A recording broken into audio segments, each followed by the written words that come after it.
Ekonomi yang sulit adalah satu keadaan yang memaksa seseorang terjerumus ke dalam dunia pesugihan.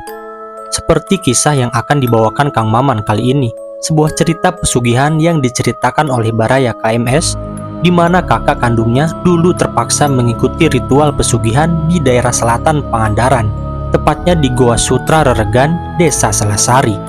Demi memperbaiki ekonomi keluarga, bertahun-tahun ia jalani pesugihan bersekutu dengan Raja Genderuwo, di mana istrinya dipaksa melayani nafsu si Genderuwo. Dari hasil pesugihan tersebut, kekayaan pun kakaknya dapatkan. Namun, pesugihan tetaplah pesugihan.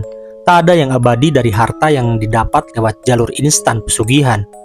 Jadikan setiap cerita dari kami sebagai pelajaran. Simak videonya sampai selesai biar tidak gagal paham. Mail dengan mata kepalanya sendiri, dia menyaksikan kakak iparnya yang dalam kondisi tak berbusana terlentang ditindih sesosok makhluk hitam legam. Sekujur tubuhnya dipenuhi bulu-bulu kasar panjang. Sumi ditunggangi oleh makhluk itu.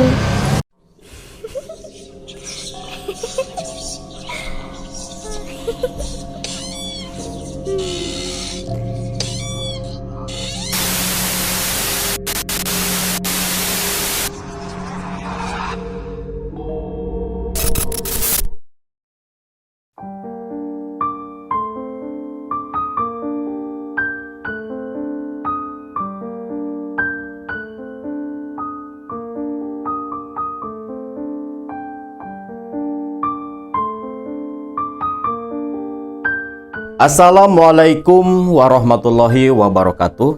Salam sejahtera buat semua Baraya KMS dimanapun kalian berada.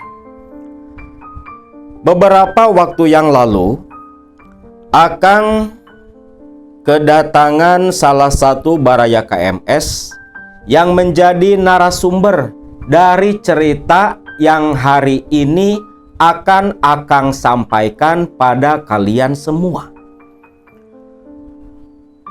Narasumber yang bernama Kang Mail. Beliau mengisahkan tentang pengalaman dirinya yang tanpa sengaja memergoki, membongkar, mengetahui rahasia kekayaan dari kakak kandungnya. Kang Mail, beliau berasal dari sebuah desa di Jawa Barat yang sebut saja bernama Desa Bojong Bentar. Kakaknya yang diceritakan dalam kisah kali ini adalah warga asli Desa Bojong Bentar, terkenal cukup kaya raya, mempunyai beberapa lini usaha, dari mulai toko kelontongan yang berderet di pinggir jalan desa, punya pula usaha pabrik bata merah dan genteng serta sejenisnya.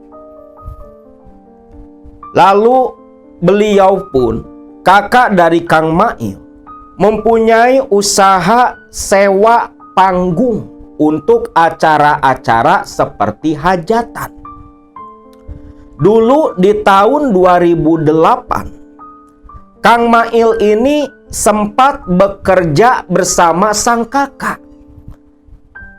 Dari situlah Mail tanpa sengaja mengetahui rahasia kelam di balik kekayaan sang kakak yang memang perkembangannya begitu tak wajar.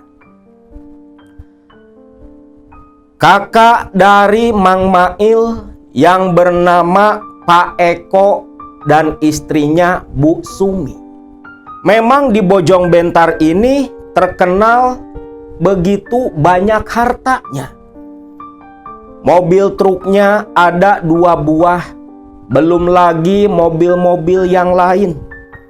Ketiga anaknya semua dibuatkan usaha, Namun yang membuat heran, sebagian besar para tetangga di sekitar Bojong Bentar, walau kaya raya, tetapi Pak Eko dan Bu Sumi itu seperti tidak menikmati kekayaannya itu.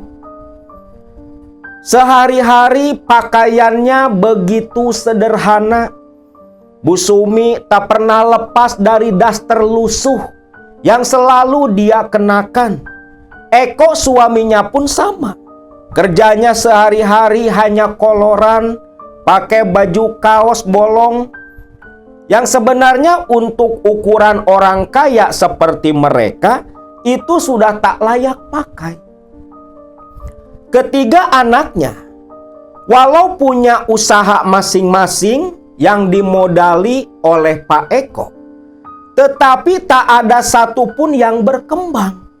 Walau sudah punya anak, sudah masing-masing berkeluarga, tetapi untuk kebutuhan hidup mereka itu tetap diberi dan disuplai oleh Pak Eko dan Bu Sumi. Seolah harta yang dimiliki dikelola ketiga anaknya ini tak ada keberkahan sama sekali. Mulai dari sifat mereka yang memang rajin mabuk, ngobat, bahkan sempat pula beberapa kali keluar masuk penjara, ditebus dengan uang puluhan sampai ratusan juta. Bahkan terakhir yang bungsu, menurut cerita Kang Mail, setahun lalu itu sampai 2 mobil milik bapaknya dia jual hanya untuk main judol, main slot. Tapi walau seperti itu, Pak Eko dan Bu Sumi hanya dalam tempo beberapa bulan pasca 2 mobil barunya dijual oleh anak yang bungsu, kebeli lagi. Yang padahal kalau dilihat dari hasil usaha yang dimiliki, itu gak masuk akal. Betul-betul di luar nalar.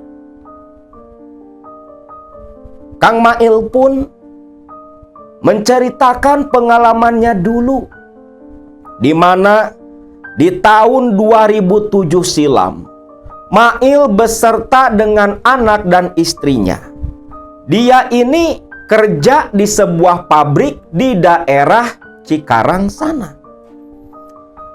Namun karena satu hal, Mail pun di PHK, dipecat dari pekerjaannya yang mengharuskan dia pulang kampung ke Bojong Bentar. Di Bojong Bentar, Mail memiliki rumah warisan dari almarhum orang tuanya yang dijadikan tempat tinggal dia pasca di PHK dari pabrik tempat bekerja. Selepas pulang kampung di Bojong Bentar, Mail oleh kakaknya Eko disuruh jadi supir, ikut kerja di perusahaan miliknya. Mail yang pengangguran ya setuju. Terlebih ini kan kakak kandungnya dan memang cukup baik kepada keluarga. Satu saat di tahun 2008, waktu itu hari Kamis, Mail ditugaskan Eko kakaknya untuk mengantar bata merah dan genteng ke sebuah daerah yang cukup jauh dari Bojong Bentar. Dia berangkat sekitar jam 3 sore.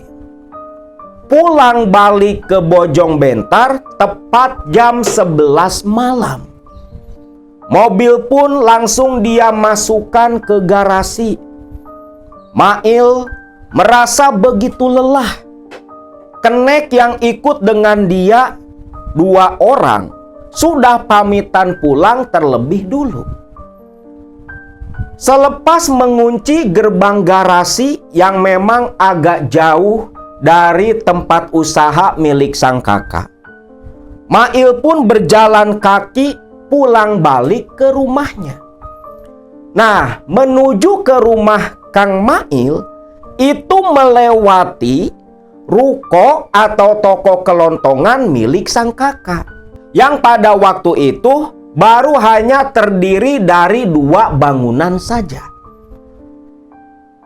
Rumah Mail tepat berada di belakang toko kelontong milik sang kakak, yang memang rumah kakaknya pun terpisah dari toko, terhalang oleh 3 buah kolam ikan milik tetangga mereka. Mail waktu lewat di depan toko kelontong kakaknya sekitar jam 11 malam, dia mencium bau dupa.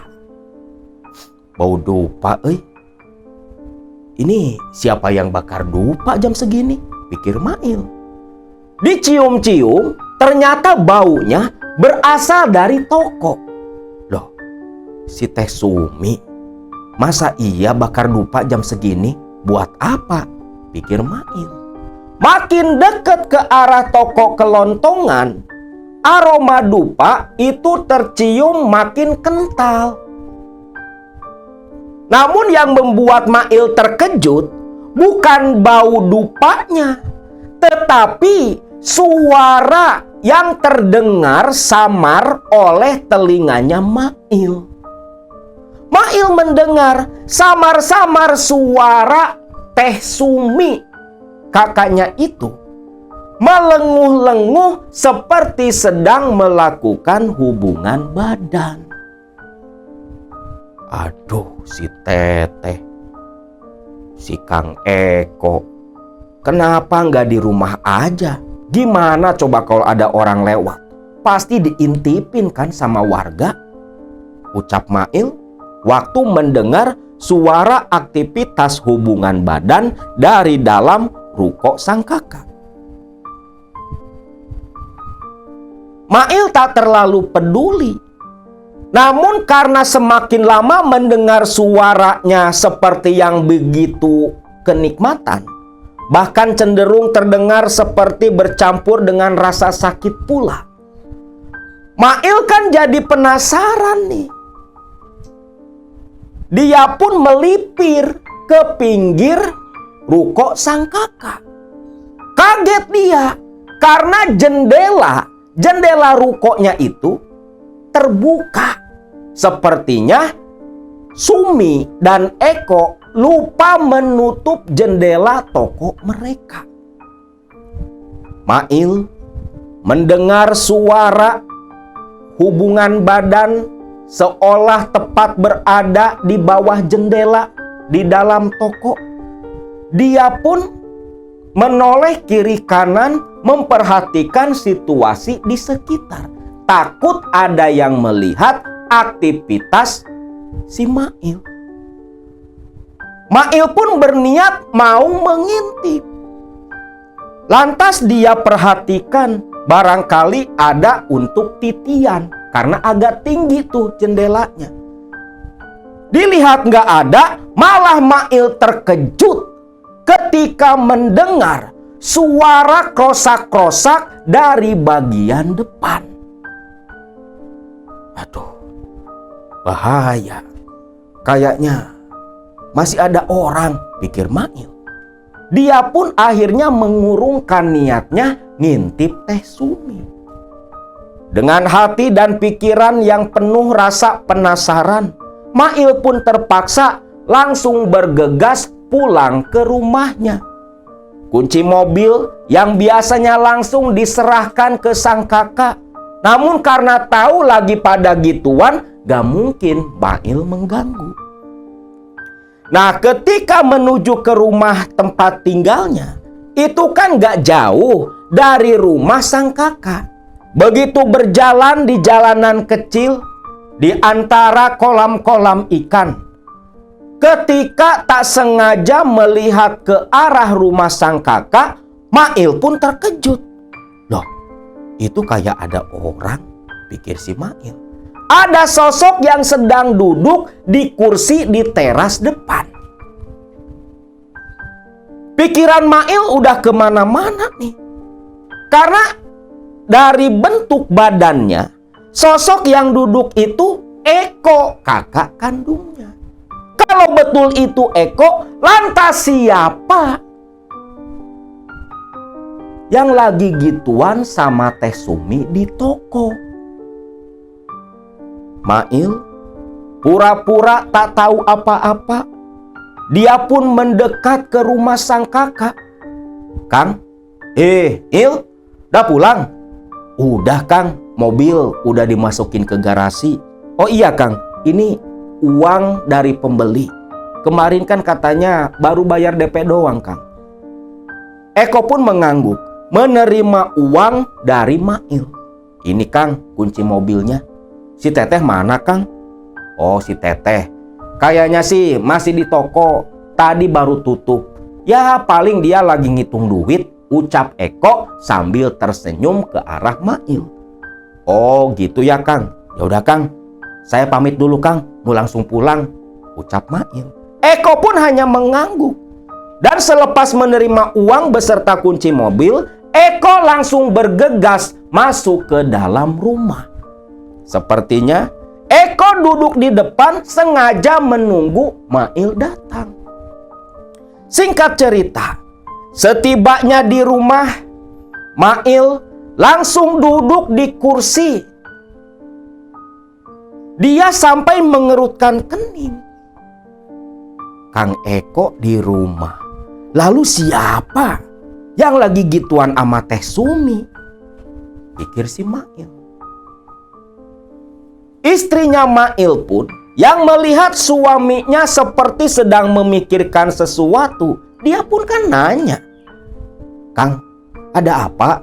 Bukannya mandi kok malah duduk di situ? Ah, enggak Neng, gak ada apa-apa.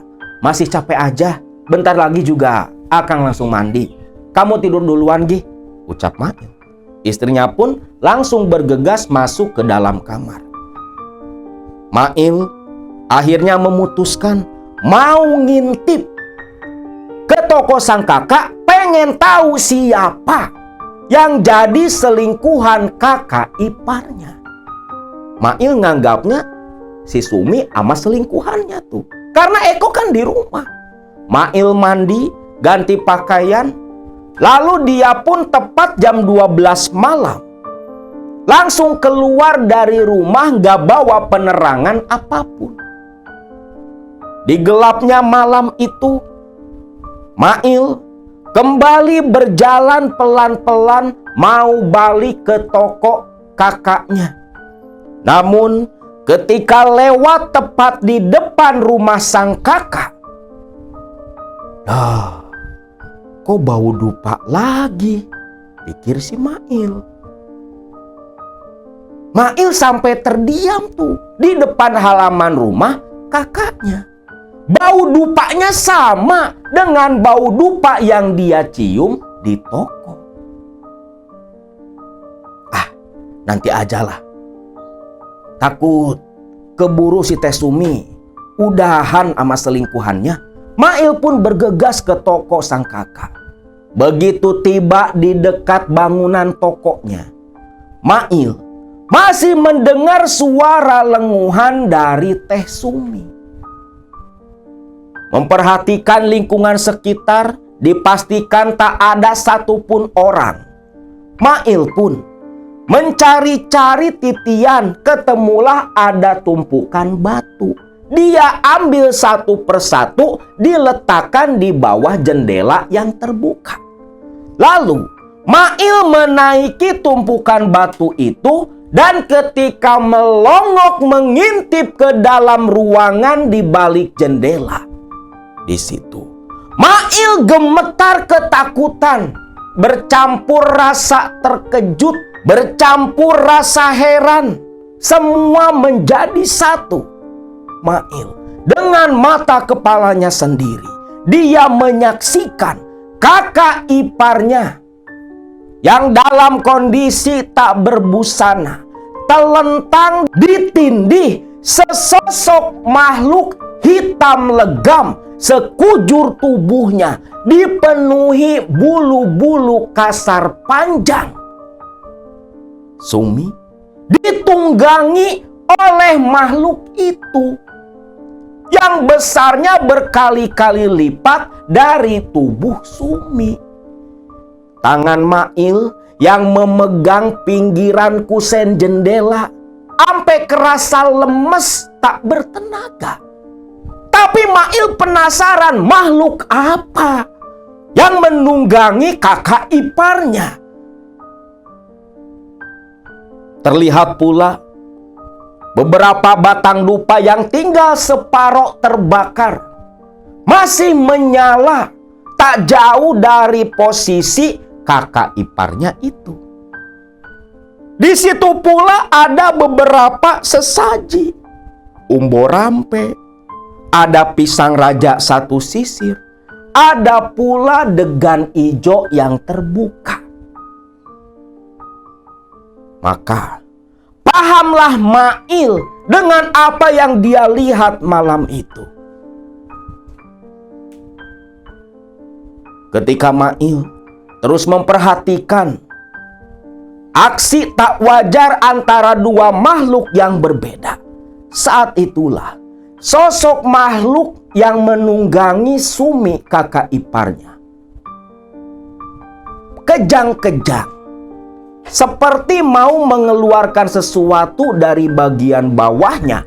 Kepalanya mendongak dan melenguh. Yang lenguhannya itu seperti suara geraman yang begitu menakutkan. Disitulah Mail melihat dengan jelas wajah makhluk itu. Lebih menyeramkan dari wajah seekor gorila. Matanya merah begitu besar. Lidah merahnya panjang terjulur meneteskan liur dengan taring-taring panjang mencuat kekuningan. Mail yang begitu ketakutan lantas pelan-pelan dengan tubuh gemetar langsung turun dari batu titian. Dia pun berusaha lari menjauh dari jendela toko sang kakak. Walau larinya begitu pelan karena kedua kaki masih gemetaran. Mail yang merasa sudah agak aman, lalu dia menuju ke sebuah pohon kelapa di pinggir kolam ikan. Dia duduk di sana menenangkan diri. Ya Allah ya Robi, ternyata itu rahasia kekayaannya si Kang Eko. Ya Allah, gak nyangka. Ya Allah, Kang. Kok berani si Kang? Kok nekat? Pikir Mail. Masih terbayang jelas di mata si Mail. Sosok makhluk hitam itu sepertinya adalah sosok jin bangsa Genruwo yang dipuja dan yang menjadi pemberi harta kekayaan kepada Eko dan Sumi kakak kandungnya. Ya Allah ya Robi, benar berarti tak kira itu semua cuma rumor para tetangga yang sirik sama iri dengan kekayaan kakak. Tapi ternyata itu memang nyata, pikir Mail. Mail memang sempat mendengar rumor dari tetangga di sekitar situ. Katanya Pak Eko dan Sumi ini muja pesugihan karena ya perkembangan kekayaannya itu yang tak wajar. Awalnya Mail menganggap itu hanya sekedar rumor yang disebar orang-orang yang sirik, gak suka dengan perkembangan kakaknya. Tapi malam itu Mail menyaksikan sendiri kakak iparnya disetubuhi oleh sosok bangsa jin. Selepas Mail sudah cukup menenangkan diri, Mail pun berniat untuk bergegas ke rumah Eko kakaknya, ingin memastikan sesuatu. Namun baru saja Mail berdiri, baru mau melangkahkan kaki, tepat dari belakang Mail mendengar suara geraman. Yang ketika Mail menoleh ke belakang, saat itulah Mail menyaksikan sosok makhluk tinggi hitam berbulu lebat berdiri di bawah jendela bekas si Mail ngintip, menatap nyalang ke arah Mail seperti yang begitu penuh amarah. Melihat itu, tak pikir panjang, Mail lari sekuat tenaga.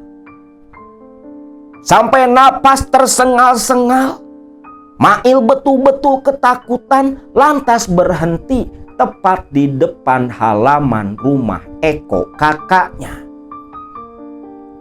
Di situ Mail pun duduk di atas tanah. Tubuhnya berkeringat deras. Napas masih tersengal-sengal, tubuh masih gemetar ketakutan. Dia perhatikan kembali ke arah deretan kolam ikan. Makhluk itu sepertinya tak mengejar. Barulah Mail bernapas lega. Namun kelegaannya kembali terusik oleh aroma dupa. Dia lantas berdiri, membuka kedua sandalnya. Dia berjalan mengendap-endap tanpa bersuara mendekat ke rumah sang kakak. Aroma dupa berasal dari kamar utama kakaknya, yang memang di setiap kamar ada jendela yang mengarah keluar. Mail lantas mengintip lewat jendela yang tertutup oleh gordeng transparan. Ketika mengintip dari luar jendela kamar, Mail pun hanya bisa diam, menggelengkan kepala, melihat Eko kakak kandungnya sedang duduk bersila, memejamkan mata. Dan di depan Eko, berbagai sesaji terlihat tertata rapi. Di situ, selain pisang raja dan degan ijo serta umbo rampe, ada pula nasi tumpeng dan bakakak ayam. Terlihat Eko begitu tenang, seperti orang yang sedang melakukan semedi. Hanya saja sesekali bibir sang kakak berkumat kamit seperti mengucapkan sesuatu.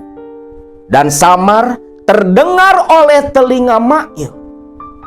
Satu nama keluar dari mulut sang kakak, Prabu Kalayaksa. Taulah Mail, sepertinya sosok Prabu Kalayaksa inilah sosok makhluk yang menunggangi kakak iparnya. Selepas memastikan itu semua, Mail pun bergegas pulang kembali ke rumahnya. Sampai di rumah, ternyata sudah jam 3 pagi. Mail langsung menuju ke kalender yang tergantung di dinding ruang tamu. Dia catat, dia tandai. Malam itu, Kamis malam Jumat Kliwon. Yang disangka oleh Mail adalah waktu di mana sang kakak, suami istri itu, melakukan ritual pemujaan. Maksudnya Mail, malam Jumat Kliwon bulan depan, dia akan melakukan pengintipan lagi. Mau ngintip lagi nih si Mail. Benar dan tidaknya, setiap malam Jumat Kliwon, kakaknya ini melakukan ritual pemujaan. Karena biasanya kan berwaktu. Ada yang sebulan 2 kali, ada yang tiap minggu, ada pula yang 1 bulan 1 kali, dan memang itu yang paling umum. Selepas memastikan malam Jumat Kliwon, Mail pun bergegas menyusul ke kamar sang istri, tertidur begitu lelap. Karena esok paginya Mail libur bekerja. Siang hari jam 9, Mail baru bangun. Istrinya yang tahu sang suami begitu kelelahan tak mengganggu tidurnya sama sekali. Bangun, mandi, makan, hal biasa. Selepas ngopi dan merokok, Mail pun disuruh istrinya untuk beli beras ke toko sang kakak. Nah, Mail pun ke sana, ke toko. Dia pura-pura tak tahu apa-apa. Namun, ketika bertemu dengan Sumi, kakak iparnya, tak dipungkiri, Mail teringat kejadian semalam. Dan begitu bertemu dengan Sumi, Mail pun keheranan. Karena terlihat Sumi ini wajahnya pucat, seperti yang sedang sakit. Teteh lagi sakit, Teh? Iya, Teteh kayaknya masuk angin. Diobat atuh, Teh. Udah, tadi pagi udah dikerokin sama Kang Eko. Mau beli apa, Il? Beli beras aja, Teh, 3 kilo, ucap Mail. Namun bagi Mail, bukan masuk angin. Pucatnya Sumi itu seperti orang yang kehabisan energi, seperti orang yang begitu kelelahan. Pikiran si Mail, pasti pucat kelelahan karena habis ngelayanin genruwo semalaman. Melihat sang kakak lagi ngiloin beras pesanan dirinya, Mail pun celingak-celinguk memperhatikan kondisi toko kelontongan kakaknya. Saat itulah pandangan Mail tertuju ke sudut toko yang sebelah, di mana di situ tumpukan dus, karung beras, karung gula sudah seperti gudang. Nah, di sela-sela dus, di situ Mail melihat dupa yang separuh terbakar. Mail pun mengangguk paham, memang betul nih, kakaknya ini pesugihan. Selepas itu, pesanan beras diberikan, Mail bayar. Lalu Mail pun pamitan pulang balik ke rumah. Nah, selang 2 hari pasca kejadian itu, Mail yang baru pulang nganterin pesanan batu bata, dia pun mampir ke toko beli kopi ke Teh Sumi. Il, udah pulang? Udah, Teh. Kang Eko mana? Itu si Kang Eko mah katanya ada perlu ke kota. Il, anterin Teteh ya. Kemana, Teh? Itu loh, ke Mauti. Teteh mau diurut ke sana. Diurut? Emang Teteh kenapa? Biasa, Il, penyakit bulanan. Penyakit bulanan? Sakit apa, Teh? Lalu Sumi pun menunjuk ke bagian selangkangan. Ini loh, nyeri boroyokan, ucap Sumi. Terkejut Mail. Pikirannya kan melayang ke beberapa malam yang lalu. Waduh, jangan-jangan itu genruwo terlalu brutal. Ampe Sumi sakit di bagian itunya. Iya, Teh. Mail pulang dulu, gak ganti baju. Nanti kesini jemput Teteh. Sumi pun hanya mengangguk saja. Nah, singkatnya nih, Sumi pun diantar sama si Mail ke rumah Mauti. Nah, Mauti ini dukun urut, dukun beranak di kampung Bojong Bentar. Teh Sumi yang emang langganannya Mauti langsung masuk ke dalam. Sedangkan Mail menunggu di luar. Hampir 1 jam lamanya. Selama 1 jam menunggu, Mail hanya sesekali mendengar suara jeritan kesakitan Sumi. Namun yang membuat Mail terkejut, ucapan dari Mauti. Neng, kalau gituan sama suami Teh, jangan terlalu aneh-aneh. Ini loh, masa tiap bulan emak Teh harus benerin peranakan. Terlalu brutal si Eko suami kamu. Mail yang mendengar itu, dia diam. Bukan Kang Eto, bukan Kang Eko. Itu mah gara-gara genderuwo, ucap si Mail. Pahamlah dia. Kebayang pula kan, itu barang genderuwo segede apa, ampe nyengsol tuh peranakan Sumi kakak iparnya. Nah singkatnya, balik nih. Habis nganterin sang kakak iparnya nih si Sumi, Mail balik lagi ke Mak Uti memastikan sesuatu. Loh Jang, ada apa? Ada yang ketinggalan? Iya Mak, ini korek api. Oh, padahal mah ketimbang korek, tinggal beli lagi di warung kakakmu. Ah, sayang Mak. Oh iya Mak, memang si Teh Sumi sering Mak diurut ke sini? Bukan sering lagi Jang. Sudah 5 tahun, tiap bulan si Sumi teh pasti minta diurut ke emak. Itu loh, benerin peranakan. Nasehatin tuh kakakmu si Eko, kalau main sama istri jangan terlalu brutal. Kasihan si Sumi.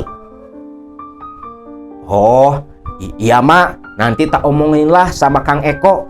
Pamit ya Mak, ucap si Mail.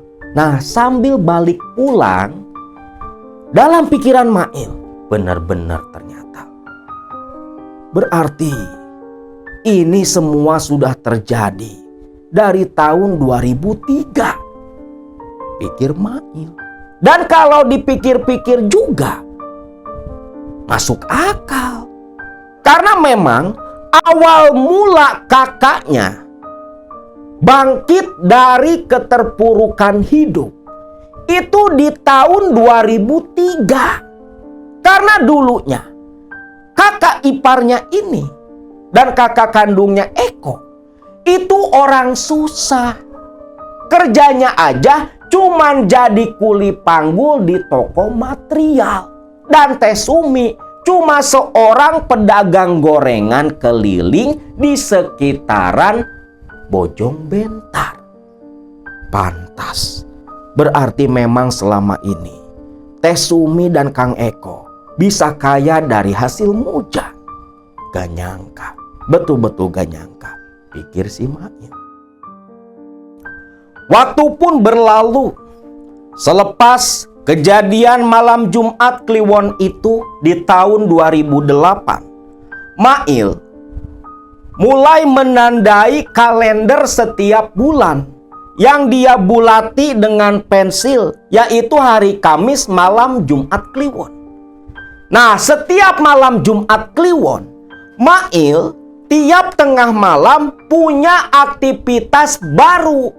Ngintipin kakak iparnya Sumi gituan ama genderuwo.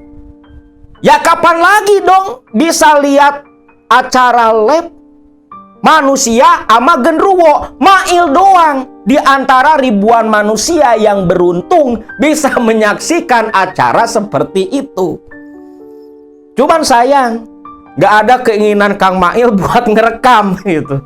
Nah, Mail ya, si Kang Mail ini ngomong ke Akang waktu itu, jadi tiap malam Jumat Kliwon, dia mastiin terus tuh. Setiap tengah malam keluar dari rumah yang dituju toko Teh Sumi kakak iparnya. Dan betul lah, setiap malam Jumat Kliwon, Sumi melayani si genderuwo yang dipuja oleh Sumi dan Eko.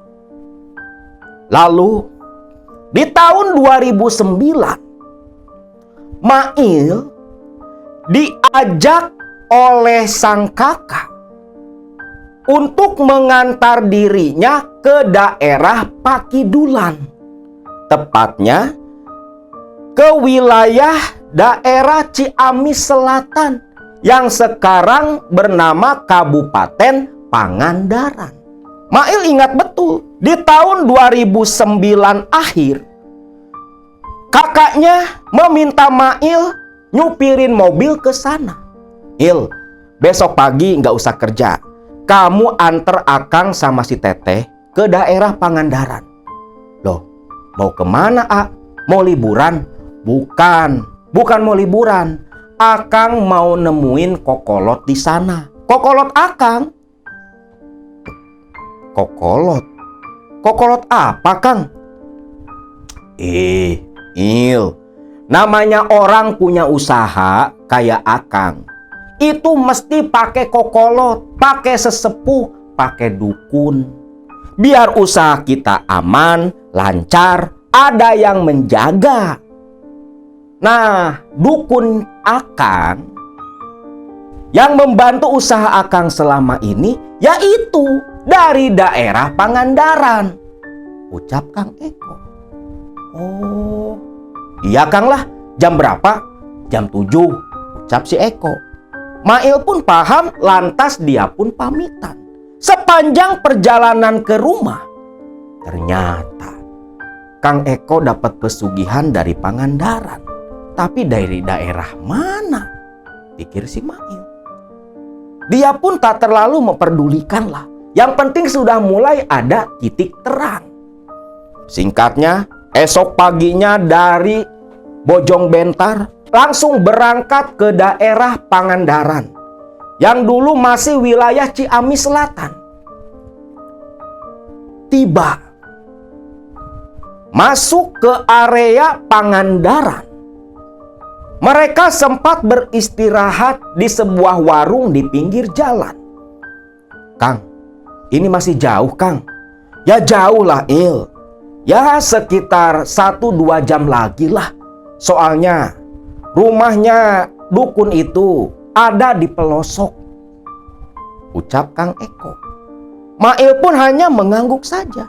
Yang setelah melanjutkan kembali perjalanan, ternyata tempat tinggal dukun atau kokolot kakaknya ini itu berada di daerah Kecamatan Parigi. Tepatnya saat ini itu daerah desa wisata, Desa Selasari. Singkatnya masuklah tuh ke Desa Selasari. Cuman Mail nggak diperbolehkan ikut masuk ke dalam rumah. Dia hanya menunggu di dalam mobil saja. Cukup lama tuh kakaknya ini di dalam rumah si dukun yang katanya bernama Aki Yatno. Singkatnya selesai nih urusan dengan Aki Yatno. Eko dan Sumi pun ngajak si Mail untuk langsung balik ke Bojong Bentar. Nah, pulang ke Bojong Bentar, selang 1 minggu pasca nganter ke Parigi, Eko dan Sumi itu langsung beli mobil baru. Kaget dong si Mail. Kok bisa? Mobil baru keluar tahun itu loh. Yang bisa dibilang mobil mewah lah. Harganya ratusan juta, beli cash langsung. Mail ini kan udah lama nih ngikutin kakaknya. Tahu betul penghasilan toko berapa, dari usaha yang lain juga berapa. Lawang sewa panggung itu nggak tiap hari ada yang nyewa. Paling sebulan 1-2 kali doang. Itu pun sewaannya nggak seberapa. Dari pabrik bata dia tahu pula hasilnya seberapa. Gak mungkin bisa punya uang sampai segitunya. Bener-bener. Kalau orang pesugihan, memang duitnya begitu banyak. Nah, semenjak itu bisa dijadiin patokan nih. Jadi setiap kali habis dari Parigi, dari rumahnya si Aki Yatno, itu kan ke sana 1 tahun sekali. Nah, pasti pulang dari sana beli sesuatu. Kalau nggak beli mobil, beli sawah, beli empang, beli kebun, ada saja yang dibeli oleh Eko dan Sumi pasca bersilaturahmi ke dukun sesepuh mereka. Itu semua dicatat di kepalanya Mail. Sampai satu saat di tahun 2012, Mail pagi-pagi ke warung. Hari Jumat Kliwon, yang malamnya tentunya habis live show, lihat sang kakak ipar ditunggangi genderuwo. Nah, pagi-paginya Mail ke warung. Begitu ke warung, sudah biasa melihat sosok Sumi dengan tubuh yang kurus, muka pucat kelelahan, ditambah ada koyo nempel di kiri dan kanan kepala. Begitu Mail masuk ke dalam, "Loh, teh, sakit lagi?" "Iya, Il, teteh sakit lagi." "Ih, Il, semalam mah teteh teh mimpi," ucap si Sumi. Lah di situ ada Eko pula lagi ngiloin gula pasir. "Mimpi apa, teh?" "Itu loh, Il, teteh mimpi ditindih sama makhluk tinggi hitam besar. Hi, ampe engap teteh. Ini aja badan teteh udah kayak luluh lantak, Il." Mendengar itu Eko terkejut. "Loh, Sumi, kamu ini gimana?" "Shh. Sudah, Kang, sudah. Tenang aja, Akang. Teteh, sebenarnya Mail sudah tahu sejak lama," ucap Mail. Mendengar itu, pucat pasilah Sumi dan Eko. Mereka terkejut karena ternyata Mail, adiknya, sudah tahu rahasia yang Eko dan Sumi pendam beberapa tahun lamanya. Maksud kamu apa, Il?" "Sudahlah, Kang. Tenang saja. Mail tahu kok. Itu kan yang semalam Teh Sumi bilang, rahasia kekayaan kalian. Tenang saja, Kang. Teh, Mail mah." "Tutup mulut," ucap si Mail. Ya mau bagaimana juga kan, Akang dan Teteh ini kakaknya Mail. Udah seperti pengganti ibu dan bapak. Mail tak peduli selama Teteh dan Kang Eko sehat, bahagia. Mail sudah senang, Kang, ucap Mail di warung pagi itu. Ya sudahlah, Il. Toh, kamu sudah tahu. Nanti pulang Jumatan ke rumah Akang, ada yang mau Akang ceritakan, ucap Eko dengan nada yang begitu lemah. Mail pun hanya tersenyum, lantas dia pun pamitan pulang. Tak nyangka, setelah hampir 4 tahun bekerja, dari awal Mail mengetahui rahasia kekayaan sang kakak, akhirnya kakak kandungnya itu berterus terang kepada Mail setelah sekian lama bungkam. Maka selepas sholat Jumat jam 1 siang, Mail langsung menuju ke rumah kakaknya, di mana di situ Eko dan Sumi duduk berdampingan di sofa. Mail duduk di seberang meja. Dibuatkan kopi oleh Sumi, dan dengan santainya Eko pun menceritakan kepada Mail awal mula dirinya nekat melakukan pesugihan genruwo di daerah Pangandaran sana. Di depan kedua kakaknya yang seperti malu menceritakan masa lalu mereka, Mail hanya tersenyum. Lalu dia berkata, "Kang, Teteh, ngomong aja, Kang, gak usah malu. Mail maklum kok. Bukannya Mail pun ada turut bagian pula dari hasil pesugihan Teteh sama Akang," ucap Mail.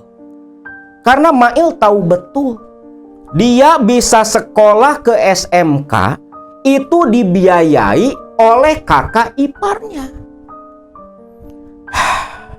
Iya, Il.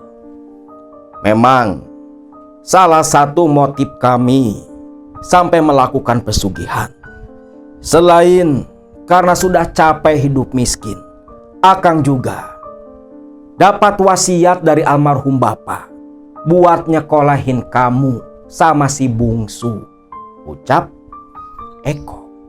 Lalu Eko pun mulai mengisahkan perjalanannya dulu sampai dia nekat melakukan pesugihan ke daerah Pangandaran. Eko dan Sumi menikah di awal tahun 1955. Selepas menikah, Eko yang waktu itu beberapa bulan menganggur diajak kerja oleh Mang Jamil, kawan bapaknya. Kerja jadi kuli bangunan di toko material milik Haji Komar. Kebetulan Mang Jamil ini supirnya si Pak Haji Komar. Dia butuh kenek baru buat menemani kerja mengantar barang material pesanan para pembeli di toko material Haji Komar. Eko pun dengan senang hati.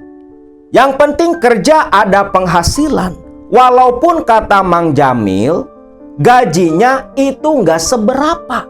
Tapi bagi Eko, di saat itu yang sulit mencari pekerjaan, dapat kerjaan jadi kuli plus kenek dari Mang Jamil, itu sudah jadi sebuah anugerah besar buat Eko. Terlebih, dia juga harus membiayai kedua adiknya, Mail dan si Neni. Mail yang waktu itu baru masuk SMP, sedangkan Nani sudah masuk kelas 3 SD. Singkat cerita, mulailah Eko pun kerja bareng dengan Mang Jamil. Setiap hari pulang tak menentu, terkadang sore, kadang pula tengah malam. Karena memang tergantung pesanan material ke toko milik Haji Komar. Kalau nggak ikut jalan dengan Jamil, Eko biasanya bantu-bantu di toko. Haji Komar pun begitu baik. Gaji yang diberikan itu betul-betul bersih. Karena untuk makan dan rokok selama bekerja disediakan oleh bos mereka. Selain Eko yang kerja jadi kuli, istrinya pun Sumi itu bukan hanya duduk diam di rumah saja. Setiap pagi Sumi membuat adonan, membuat gorengan, lalu dijual keliling, ditawarkan ke para tetangga di desa Bantarujeg. Bawa gorengan dipikul di kepala. Dari jam 7 pagi terus keliling menawarkan barang jualannya. Baru lepas duhur pulang ke rumah. Itu pun tak selalu habis. Terkadang sisa banyak, maka sisa gorengan itulah yang dimakan Sumi dengan anak-anaknya. Lalu di tahun 2002, waktu itu Jamil dan Eko disuruh nganterin pesanan material ke daerah Pangandaran. Eko kaget, kok begitu jauh pesanan sampai ke daerah Pangandaran? Karena ke tempatnya Pak Haji Komar itu melewati beberapa kota. Ya walau masih sama-sama di daerah Jawa Barat. Waduh, Pak Haji, gak salah ini nganterin ke Pangandaran? Ya gak salah, memang bukan pesanan orang. Itu pesanan masih keluarganya Bapak. Makanya barang materialnya langsung dari sini. Dia lagi mau bangun rumah. Oh, ya udah tuh Pak. Jam berapa saya sama Mang Jamil berangkat? Pagi-pagi saja. Besok kalian subuh sudah harus standby di sini. Nanti dibantu yang lain naikin bata merah ke truk. Iya Pak, ucap si Eko dan Jamil. Nah esok paginya jam 7 pagi langsung berangkat nih 2 orang ini. Namun sayang, selama perjalanan ke daerah Pangandaran, tepatnya ke desa Selasari, mereka berdua mengalami berbagai kendala.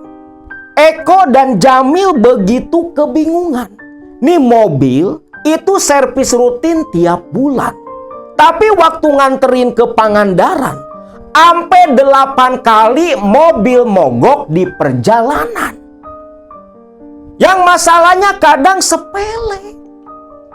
Tapi bagi mereka berdua, itu suatu pertanda sepertinya mereka berdua akan mengalami sesuatu di perjalanan nanti. Betul saja. Berangkat pagi dari Bojongbentan sampai ke daerah Pangandaran itu udah jam 6 sore. Berdasarkan alamat yang ditulis di selembar kertas pemberian majikan mereka Haji Komar. Beberapa kali Eko pun turun dari mobil menanyakan alamat tujuan ke beberapa warga yang mereka temui di perjalanan. Oh Jang, ini masih jauh. Kalau tak salah 1 jam lagi dari sini. Langsung aja ke daerah Parigi. Itu nanti tinggal tanyakan ke orang sana, desa Selasari. Nanti pun ada yang mengarahkan, ucap warga yang ditanyai Eko waktu itu. Mereka pun melanjutkan kembali perjalanan. Langit sudah gelap, waktu sudah malam. Singkatnya, mereka pun mulai masuk ke area desa Selasari. Namun, jalanan yang mereka lalui cukup rusak saat itu, membuat mobil harus melaju begitu perlahan. Sampai akhirnya ketika melewati kebun-kebun warga yang begitu gelap di jalanan desa, tiba-tiba mobil pun kembali mati dengan sendirinya. Aduh kok, nih mobil mogok lagi kok. Ya Allah Kang, ini kan di hutan loh Kang, kebun. Belum kelihatan ada rumah warga. Gimana dong Kang? Ya gimana lagi, kita turun yuk. Turunlah tuh Jamil dan Eko. Jamil berusaha memeriksa mobil yang dia kendarai, apa penyebab mogoknya saat itu. Namun selepas diperiksa sedemikian rupa, gak ada masalah sama sekali, yang tentunya membuat Jamil kebingungan. Eko sendiri sama bingungnya, lebih-lebih malah wong Eko gak ngerti urusan mobil. Akhirnya mereka berdua pun pasrah, hanya bisa duduk di pinggiran kebun menunggu ada warga lewat untuk meminta pertolongan. Di tengah mereka berdua yang sedang duduk melamun sambil berbicara, ngomong ngaler ngidul, saat itulah dari arah belakang mobil terdengar suara langkah kaki. Kok siapa itu kok? Kayaknya ada warga kok. Eko pun lantas berdiri mendekat ke belakang. Betullah ada sosok lelaki tua berjalan mendekat ke arah mereka. Begitu dekat dengan Eko dan Jamil, lelaki tua ini bertanya, "Loh, Ujang, kenapa malah pada berhenti di sini?" "Iya Ki, ini mobil kami mogok Ki." "Aki mau kemana?" "Aki mah mau pulang ke Selasari. Ujang pada mau kemana?" Kebetulan Ki, saya berdua juga mau ke Selasari. Tapi ya ini Ki, mobil kami mogok. Padahal kami mau nganterin barang ke sana." Mau ke Selasari?" "Iya Ki, mau ke siapa?" tanya si aki-aki itu. "Ini Ki, mau ke rumahnya Pak Rohman." "Oh, mau ke rumah Pak Rohman, Haji Rohman?" "Iya Ki." "Ya sudah atuh, ayo bareng sama Aki." "Ya gimana Ki? Ini mobilnya mogok Ki." "Tenang saja, Tenang saja, ucap si Aki itu, yang ternyata memperkenalkan diri bernama Aki Yatno. Aki Yatno langsung berjalan ke depan mobil. Dia berdiri diam, lantas memegangkan telapak tangannya ke mobil truk mereka. Terlihat di mata Jamil dan Eko, si Aki Yatno ini komat kamit seperti baca-baca sesuatu. Selepas membaca-baca sesuatu, ini Aki-Aki nyuruh Jamil ngidupin lagi mobilnya. Jang, sok, hirupan deui mobilna Jang. Jamil bergegas masuk kembali ke kabin. Kunci diputar, betullah, langsung hidup seketika. Bener-bener, nih Aki-Aki bukan orang sembarangan, pikir Jamil. Yo, Aki numpang sampai ke Selasari. Biar Aki tunjukkan kemana arah ke rumahnya Haji Rohman.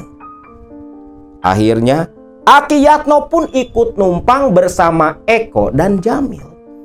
Nah, ketika di perjalanan ini, Aki Yatno berkata, Ujang, nanti kalau mau pulang, di tempat tadi, bunyikan klakson. Biar penunggu di sini gak mengganggu. Loh, maksud Aki, mobil kami teh digangguin setan Ki?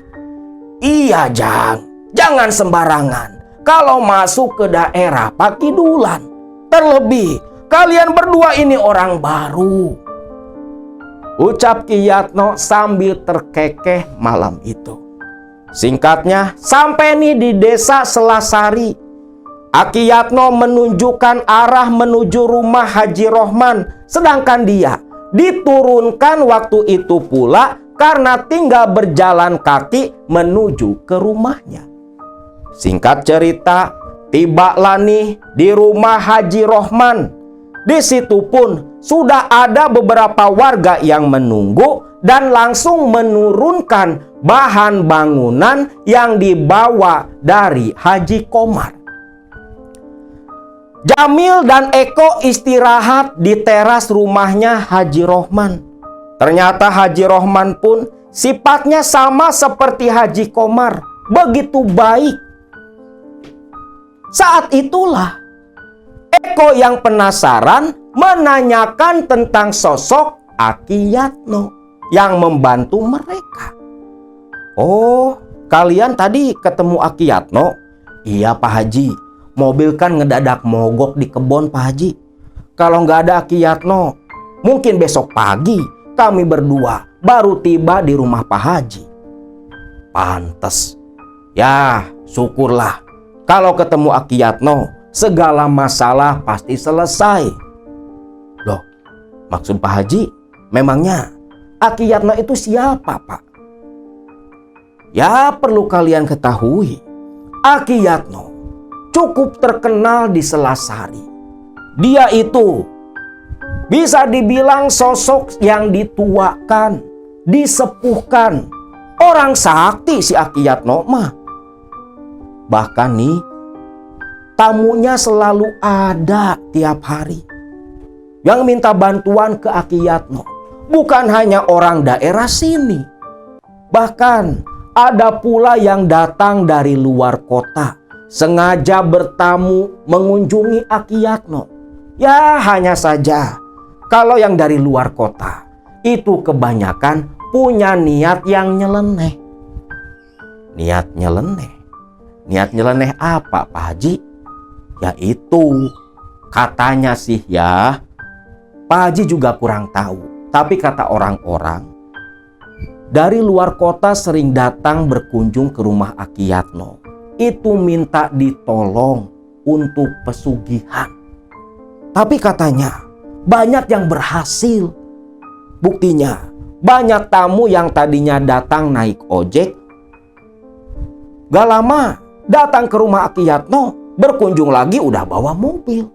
Ya tapi itu juga kata orang-orang, Pak Haji mah belum tahu, ucap Haji Rohman.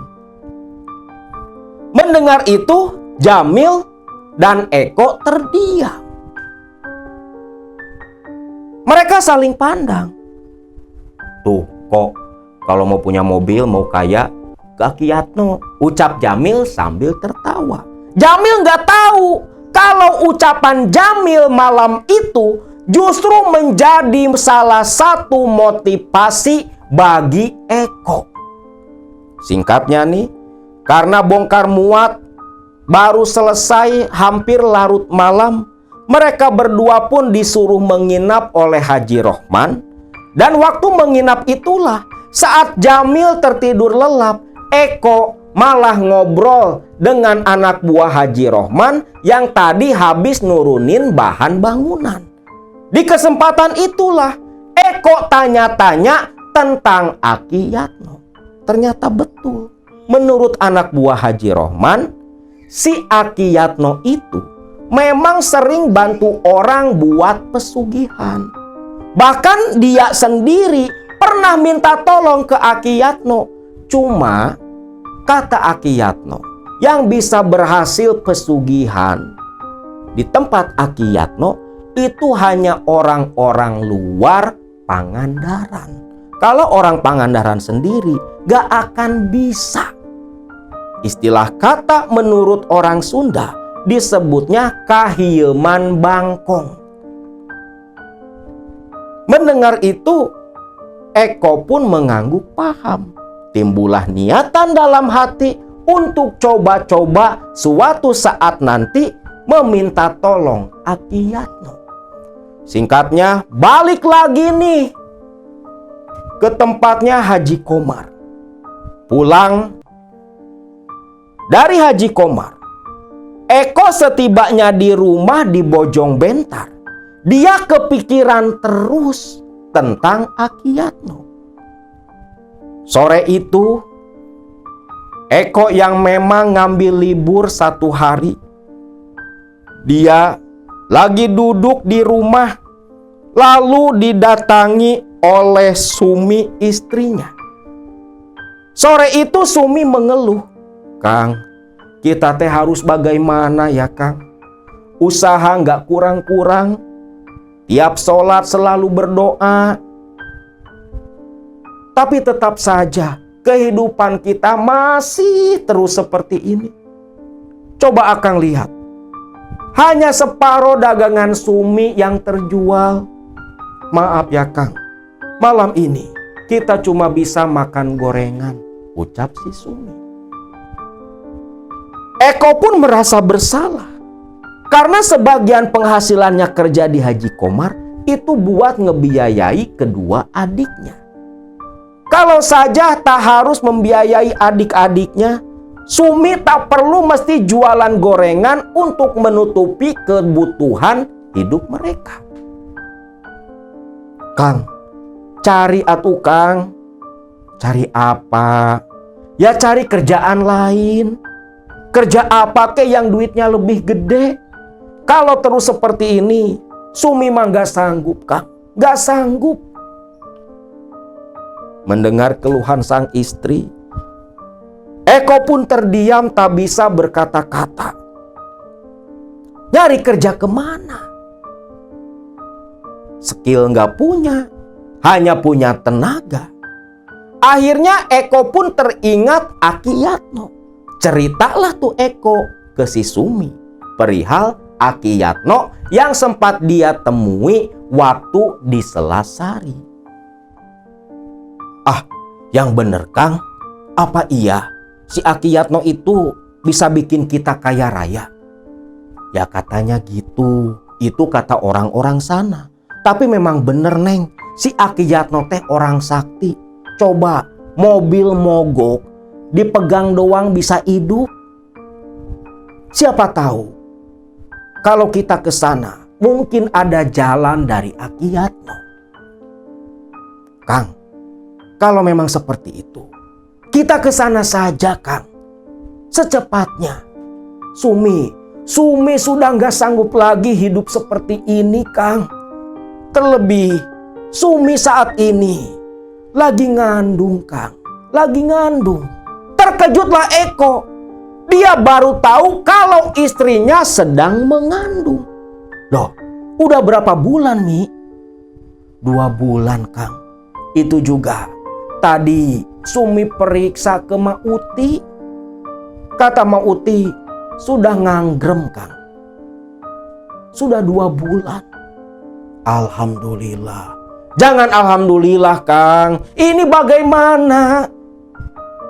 Kita aja sekarang makan susah. Gimana ditambah kalau anak kita sudah lahir? Mau dari mana Kang? Ya sudah tenang dulu. Kan tadi sudah Akang bilang, kita coba temui Aki Yatno. Akhirnya Sumi pun setuju. Mereka pun mengatur waktu untuk berangkat ke daerah Pangandaran ke Selasari menemui Aki Yatno untuk meminta tolong ditunjukkan jalan pesugihan untuk mendapatkan harta kekayaan. 1 minggu kemudian, Eko pun minta izin libur kerja ke Haji Komar. Eko beralasan mau mengunjungi keluarga almarhum ibunya. Minta libur 1 minggu lamanya. Haji Komar pun mengizinkan. Yang padahal Eko berencana mau ke Selasari minta bantuan Aki Yatno. Haji Komar pun memberikan pinjaman uang sesuai dengan apa yang Eko minta. Bahkan si Eko sampai pinjam pula motor ke Haji Komar untuk pergi ke rumah saudaranya. Selepas mendapatkan uang pinjaman dan motor dari Haji Komar, esok paginya Eko dan Sumi langsung berangkat ke Pangandaran. Tiba di desa Selasari sekitar jam 1 siang. Sampai di sana, Eko dan Sumi langsung menuju ke rumah Aki Yatno. Aki Yatno yang waktu itu kebetulan ada di rumahnya. Ketika melihat Eko datang, dia terkejut. Loh, Jang, Ujang teh yang dulu mobil truknya mogok. Iya Ki, saya yang dulu ditolong sama Aki waktu nganterin bahan material ke rumahnya Haji Rahman. Oh, ya sudah, masuk ke dalam. Di dalam, Eko dan Sumi langsung mengutarakan maksud tujuan mereka. Meminta tolong Aki Yatno untuk dibantu pesugihan. Loh, tahu dari mana Aki bisa bantu kalian urusan pesugihan? Yaitu Ki, saya tahu dari warga sini juga waktu di rumah Haji Rohman. Ya sudah. Mungkin kalian memang ada jodoh sama Aki. Jadi, apa sudah bulat tekad kalian berdua? Terlebih lagi, kamu Neng, nunjuk ke Sumi. Iya Ki, saya dan Kang Eko sudah nekat Ki. Kami sudah bosan hidup melarat Ki. Baik, akan Aki bantu. Hanya saja pesugihan ini harus dilakukan oleh istrimu Jang Eko. Istrimulah yang harus ritual di lokasi yang nanti Aki tunjukkan.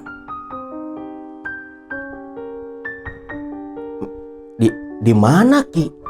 Lokasinya jauh nggak Ki? Tidak terlalu jauh, cukup berjalan kaki.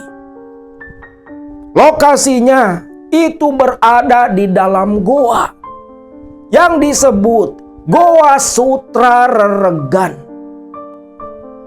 Goa Sutra? Ada goa Ki di daerah sini? Ada Jang, ada. Ada Goa Sutra Reregan. Itu goa yang begitu besar. Bahkan goa itu ada beberapa goa pula di dalamnya.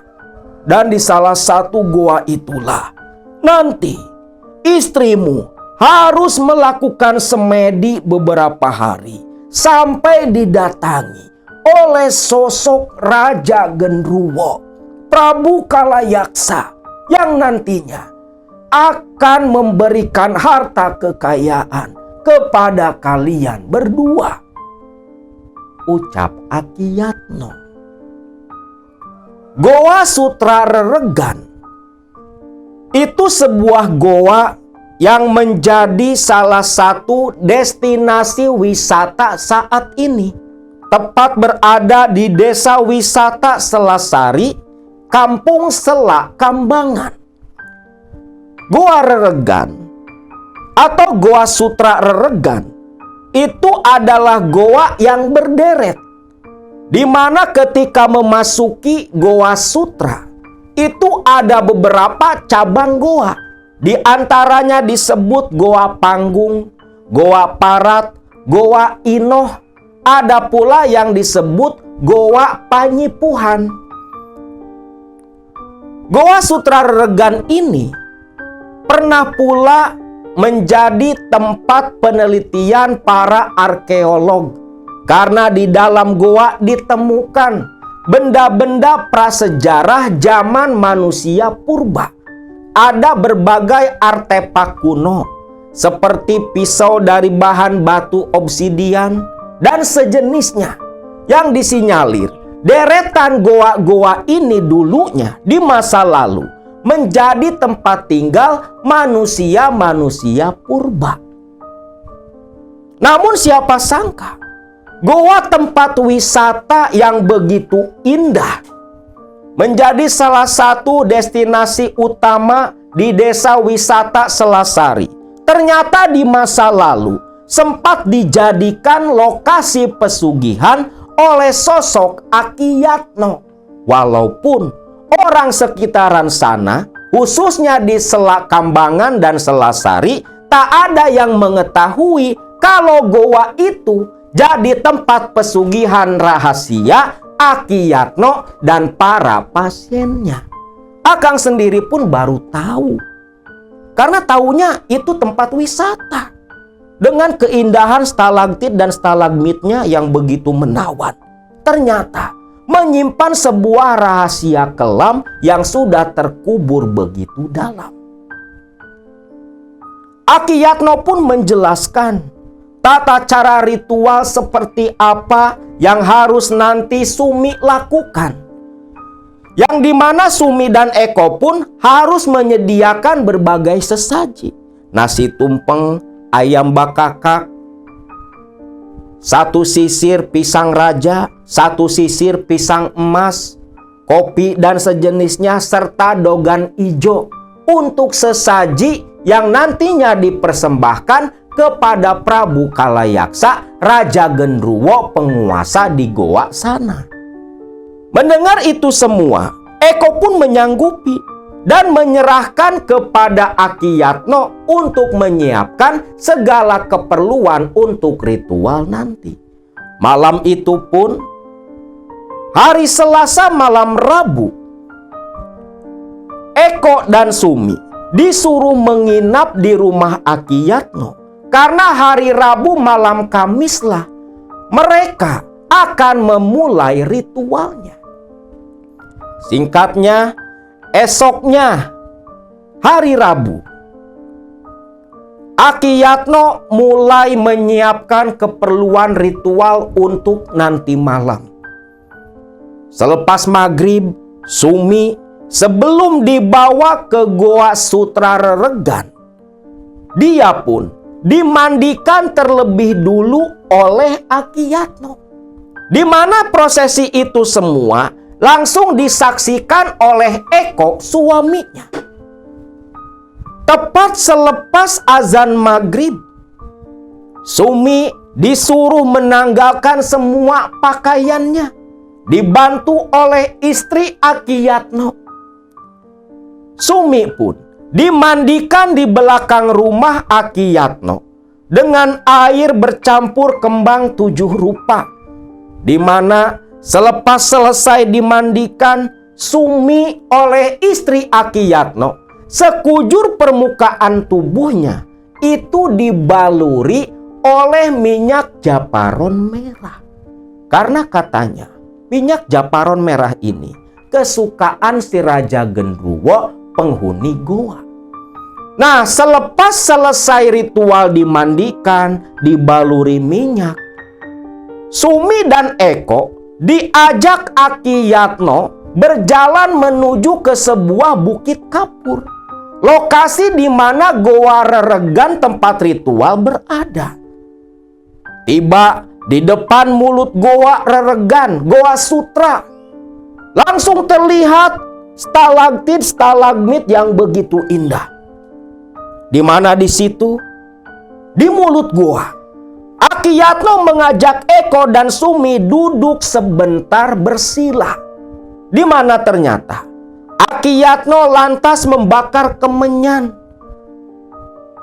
sanduk-sanduk papalaku, baca rajah bubuka, minta izin ke penguasa goa untuk memasuki kedalaman goa melakukan ritual pesugihan. Selepas selesai bubuka di mulut goa, Aki Yatno menuntun Sumi dan Eko masuk ke dalam goa, di mana di dalam ada mulut-mulut goa seperti yang sudah Akang sebutkan. Namun waktu itu Eko lupa lagi goa apa yang mereka bertiga masuki. Hanya saja masih di dalam Goa Sutra Reregan. Masuk ke dalam salah satu mulut goa, penerangan hanya dengan sebatang obor saja. Makin dalam, suara decitan kelelawar terdengar seolah mereka terusik oleh kehadiran Eko dan Sumi. Ribuan kelelawar menyerbu keluar, hampir mengenai tubuh mereka bertiga. Namun, Aki Yatno seperti yang sudah terbiasa, dia menenangkan Sumi dan Eko waktu itu. Makin dalam, goa makin gelap, makin pengap pula. Aroma tak sedap mulai tercium, aroma pengapnya goa dan aroma tai kelelawar yang berserakan di bawah dinding goa. Makin dalam mereka berjalan sampai tibalah di sebuah bebatuan goa yang cukup datar. Sepertinya disitulah tempat yang akan dijadikan tempat semedi oleh Sumi nantinya. Suara rintik-rintik air yang berjatuhan terdengar begitu jelas. Lantas Aki Yatno mengajak mereka berdua duduk bersila, di mana ritual akan mulai dilakukan. Sesaji dibantu oleh Eko langsung ditata sedemikian rupa bersama Aki Yatno. Selepas itu, ritual dimulai. Sumi duduk di belakang Aki Yatno, sedangkan Eko duduk di samping Sumi sambil celingak-celinguk menatap kegelapan goa. Obor sudah dimatikan. Suasana begitu hening. Hawa menakutkan mulai menerpa hati dan pikiran Sumi beserta Eko. Cukup lama Aki Yatno melakukan ritual di sana. Selepas itu dia berbalik ke arah Sumi dan bertanya kembali. Neng sudah bulat tekad. Karena selepas ini Neng Sumi harus semedi sendiri. Aki dan suami kamu hanya akan menunggu di mulut goa. Sudah Ki, saya sudah nekat Ki. Saya tak peduli apapun. Akan saya tempuh, akan saya lakukan Ki. Aki Yatno pun tersenyum. Menoleh ke Eko, Eko mengangguk setuju pula seperti Sumi istrinya. Lantas selepas itu, Sumi pun ditinggalkan sendiri semedi di sana. Eko dan Aki Yatno berjalan keluar. Sampai di luar mulut goa, Eko pun duduk diam bersama Aki Yatno. Eko dan Aki Yatno tak tahu apa yang dialami Sumi di dalam goa sana. Eko hanya berdoa, semoga Sumi istrinya bisa lulus semedi dan membuat kehidupan mereka jadi kaya raya. Kembali ke Sumi. Sumi selepas ditinggal oleh suaminya dan Akiyatno, mulai merasakan ada hal-hal tak wajar di dalam goa tempat dia semedi. Awalnya Sumi hanya mendengar suara-suara decitan kelelawar yang menggema di dalam goa. Bau pengap semakin kuat. Namun anehnya, semakin lama, bau-bau kotoran kelelawar dan pengapnya goa mulai menghilang, berubah menjadi bau-bau yang agak wangi, membuat Sumi agak tenang dan mulai hilang rasa tegang. Sumi yang semedi dengan mata tertutup, hanya indera pendengarannya yang dia fokuskan. Saat itulah Sumi mendengar suara-suara makhluk tak kasat mata, seperti yang sedang beraktivitas di dalam goa. Bahkan yang membuat Sumi merinding ketakutan, suara yang begitu dikenal banyak orang. Tak ada satu orang pun yang tak kenal dengan suara itu.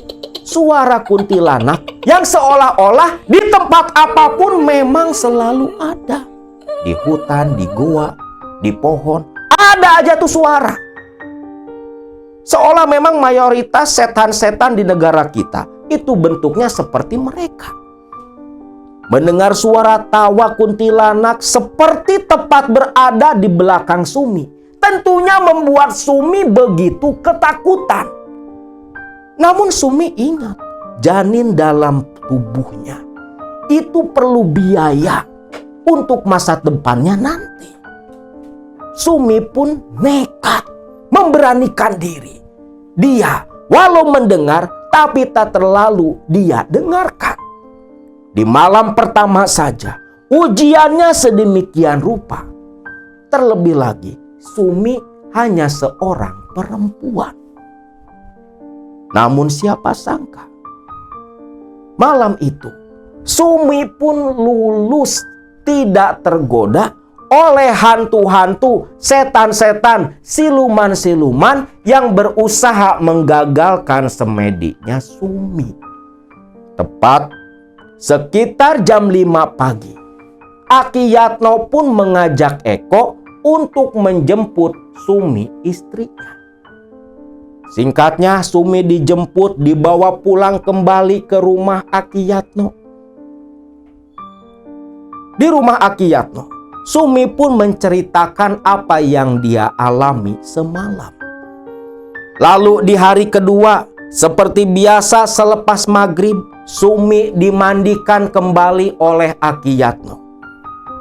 Dibaluri minyak japaron merah, lalu dibawa lagi ke goa. Melakukan semedi seperti malam pertama. Lalu jam 5 subuh, dijemput lagi oleh Eko dan Akiyatno. Jadi semedinya itu hanya maghrib sampai subuh saja. Pagi hingga sore Sumi diam di rumah Akiyatno. Sebelum ke goa dimandikan lagi. Dan terus berulang-ulang sampai hari ketiga. Hari ketiga Sumi kembali diantar ke goa Sutra Reregan, melakukan kembali semedi. Dengan tubuh yang lengket karena dibaluri minyak japaron merah. Kemenyan yang sudah dibakar, aroma asapnya terus menyeruak. Di luar, Eko dan Akiyatno duduk diam merokok, menunggu sampai semedinya Sumi selesai. Namun ada yang berbeda nih. Di hari ketiga, ketika mau berangkat ke goa, Akiyatno nyuruh si Eko buat bawa tas kosong. Maka ketika di mulut goa, menunggu Sumi yang ritual semedi di dalam, Eko ini bertanya, "Ki, ini kok tadi disuruh bawa tas kosong, buat apa emang Ki?" "Ah, sudahlah, nanti kamu sendiri pun tahu." Eko pun akhirnya hanya diam. Sedangkan di dalam, Sumi merasa keanehan. Karena ujian di malam pertama dan kedua itu tak ada. Justru suasana di dalam goa yang tadinya menakutkan malah bisa membuat Sumi nyaman. Tak ada lagi suara tertawa perempuan, tak ada lagi suara aktivitas makhluk-makhluk tak kasat mata. Hanya keheningan yang Sumi alami. Namun tiba-tiba Sumi mulai mencium aroma yang begitu aneh. Seperti campuran antara pandan dan ubi bakar. Begitu kuat, lalu mulailah terdengar suara langkah kaki dari arah depan Sumi. Langkah kaki itu menggema, terdengar jelas di telinga Sumi. Di pandangan Sumi, goa yang gelap tiba-tiba menjadi terang. Lalu terdengar suara yang memanggil nama Sumi. Ketika Sumi membuka mata, Sumi terkejut. Di hadapannya berdiri sesosok laki-laki. Bertubuh tegap, simbar dada. Begitu tampan berwibawa, tersenyum ke arah Sumi. Sumi terpana, seumur-umur baru pertama kali melihat ketampanan seperti sosok yang ada di hadapannya. Lalu Sumi dituntun oleh sosok lelaki itu, dibantu berdiri, lalu dengan isyarat bahasa batin, Sumi diminta berjalan mengikuti dirinya. Sumi pun mengikuti sosok si lelaki itu.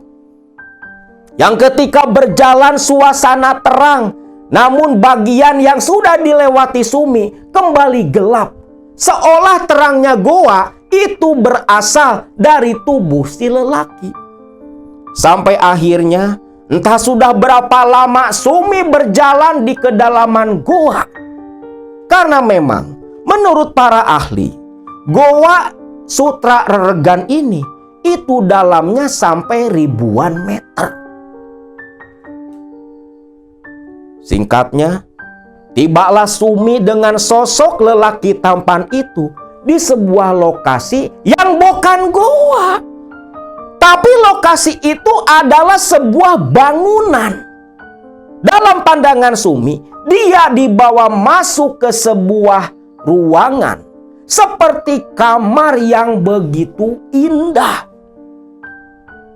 Di kamar itulah Sumi mengetahui kalau sosok lelaki di hadapannya tak lain adalah Prabu Kalayaksa, Raja Gendruwo, penguasa Goa Sutra.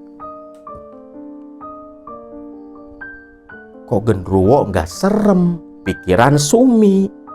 Karena taunya kan Gendruwo itu bulu lebat, panjang. Tapi ini lelaki normal seperti manusia. Lah di situ, si Gendruwo ini menjanjikan harta kekayaan kepada Sumi dengan syarat Sumi harus mau melayani nafsu si Gendruwo.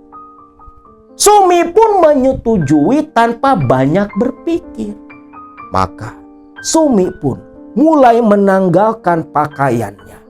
Lalu mulai dicumbuklah Sumi oleh sosok Prabu Kalayaksa yang ketika Sumi ditindih, saat itulah wujud Prabu Kalayaksa berubah-ubah antara wujud manusia dan wujud monyet raksasa. Namun Sumi tak peduli, dia hanya pejamkan mata, ikut menikmati setiap sodokan dan cumbuan sosok Prabu Kalayaksa. Entah sudah berapa lama Sumi melakukan persetubuhan terlarang itu.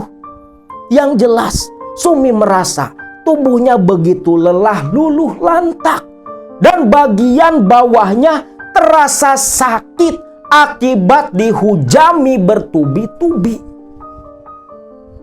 Lalu akhirnya Sumi tertidur pulas.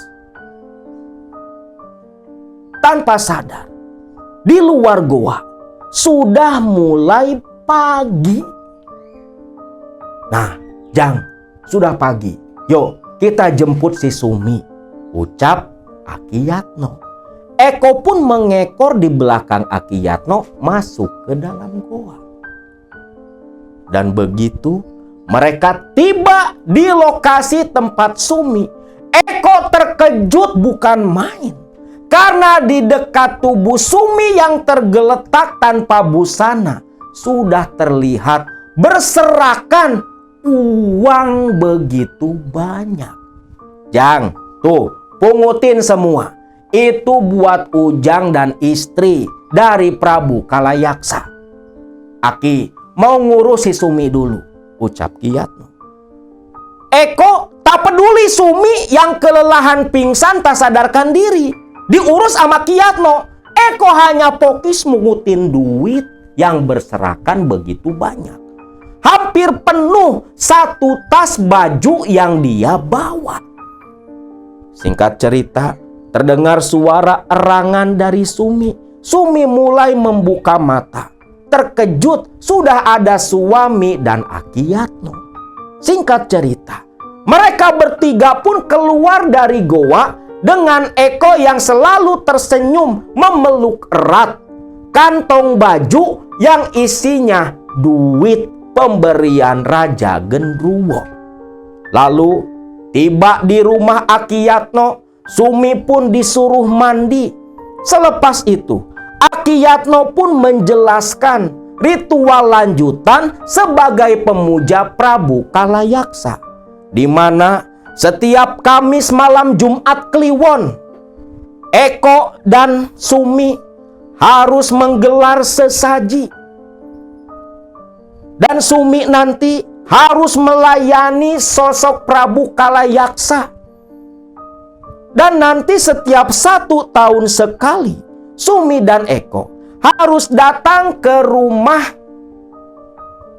Aki Yatno untuk melanjutkan atau memberikan persembahan untuk Prabu Kalayaksa berupa menyembelih kambing ataupun sapi. Dan memang setiap 1 tahun sekali, Sumi dan Eko pasti datang ke sana. Seperti yang sudah Kang Mail ceritakan. Jadi ke sana cuman ngasih duit doang dan nanti yang urus Aki Yatno. Selepas mendengar semua penjelasan dari Aki Yatno, Eko dan Sumi meminta waktu istirahat 1 hari. Dan barulah keesokan harinya, pagi-pagi sekali, Eko dan Sumi pun kembali pulang menuju ke Bojong Bentar. Pakaian tak mereka bawa, mereka buang. Karena tasnya sudah penuh dengan uang. Pulang ke Bojong Bentar, Sumi dan Eko tak pernah lepas dari senyum yang mengembang. Karena sebentar lagi, Sumi dan Eko yang hanya seorang kulit dan tukang jual gorengan akan berubah menjadi Sumi dan Eko yang seorang kaya raya dan terkenal di kampung Bojong Bentar. Maka selang 2 bulan pasca ritual di Goa Sutra Reregan, Eko dan Sumi mulai membuka usaha, membuka warung kelontongan yang dulu awal pertama buka tidak terlalu komplit seperti waktu Kang Mail ikut kerja jadi sopir di tempat kakaknya. Nah, itulah awal mula Akang sama Teteh ikut pesugihan. Pesugihan ini tidak menggunakan tumbal karena yang menjadi tumbalnya Akang dan Tetehmu ini. Nah, di situ Mail pun terkejut. Ya Allah, Kang, kenapa sampai seperti itu, Kang? Mail merasa bersalah, Kang. Tahu seperti itu, Mail gak mau sekolah, Kang. Mail pun menangis karena demi dirinya dan sang adik agar bisa mengenyam pendidikan yang layak, tak hidup susah seperti Eko dan Sumi di masa lalu. Kakaknya sampai rela, sampai nekat melakukan pesugihan genderuwo di Goa Sutra Reregan. Dan yang menjadi tumbalnya mereka sendiri, Eko dan Sumi. Tapi Eko dan Sumi hanya tersenyum saja, karena sepengetahuan mereka, pesugihan itu beda dengan pesugihan yang lain. Mereka tetap hidup normal. Sumi pun hanya sakit 1 bulan sekali saja, itu pun selepas melayani Prabu Kalayaksa. Sedangkan di mana nanti mereka berdua mati, berdasarkan apa yang diceritakan ke Mail, mereka hanya berpindah alam saja. Mati hanya sebagai perantara, karena sebenarnya mereka akan kembali ke tempat Prabu Kalayaksa, hidup senang di sana sebagai pemuja. Yang padahal itu semua hanya delusi, ilusi yang ditawarkan oleh Prabu Kalayaksa. Karena ketika Eko dan Sumi nanti mati, harta yang dia miliki akan habis tak tersisa. Sedangkan mereka berdua hidup dalam penderitaan di alam sana sampai kiamat nanti terjadi. Dan nantinya mereka berdua akan langgeng dalam siksa neraka jahanam karena perbuatannya yang sudah rela bersekutu dengan antek-antek iblis hanya demi hidup kaya raya yang tak begitu lama di dunia. Dan memang walau sekarang Eko dan Sumi masih hidup, namun berdasarkan cerita Kang Mail, Sumi makin sering sakit-sakitan. Sebulan sekali pasti ke rumah sakit. Harta benda yang ada memang masih begitu banyak, namun selalu habis oleh ketiga anaknya yang selalu menggerogoti harta hasil pesugihan yang dimiliki Eko dan Sumi. Sedangkan sakitnya Sumi yang makin kesini makin sering dan makin begitu parah. Apakah itu jadi pertanda sudah dekat waktunya Sumi diambil balik ke alam si Raja Genderuwo? Wallahu alam bisawab. Tapi berdasarkan cerita dari Kang Mail, sepertinya Sumi hidupnya tak akan lama lagi. Dan bagi kalian, ambillah hikmah pelajaran dari kisah yang dibagikan oleh saudara kita Kang Mail. Karena apa? Walaupun hidup kaya raya dari hasil pesugihan, Sumi dan Eko tidak bisa menikmati sama sekali. Harta benda yang dimiliki hanya betul-betul sebagai perhiasan untuk ditunjukkan ke orang lain saja. Tak ada guna bagi jiwa dan tubuh Sumi ataupun Eko selaku pemuja.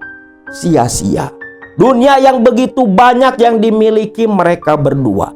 Dan sia-sia pula kehidupan mereka karena hanya digunakan untuk mengabdi kepada antek-antek iblis dari Goa Sutra Reregan Pangandaran sana.